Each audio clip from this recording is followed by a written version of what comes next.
ঘরে প্রথমে ছিলাম, চান্স পেয়েছিলাম প্রথমে ওখানে। আমি দেখেছি সকালবেলা কুলি করছে মদ দিয়ে, ছাত্র পিটাচ্ছে শিক্ষককে। ঢাকা বিশ্ববিদ্যালয়ের মহসিন হলে আজান দেওয়া নিয়ে মুফতি আমির হামজার বিতর্কিত বক্তব্য ইস্যুতে এবার জামায়াতে ইসলামীর নীতি নির্ধারকদের প্রজ্ঞানের প্রশ্ন তুলেছেন ইসলামী ছাত্র শিবির সমর্থিত প্যানেলের ডাকসু সদস্য সর্বমিত্র চাকমা।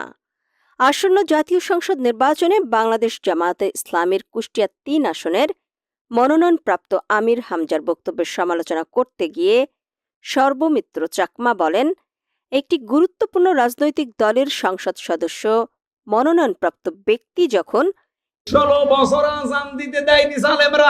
ছাত্রলীগের ভাইদের নাকি ঘুমের ডিস্টার্ব হবে, এজন্য ফজরের আজান হইতো না, এরকম বক্তব্য প্রদান করেন, তখন সেই দলের নীতি নির্ধারক যারা তাকে মনোনয়ন দিয়ে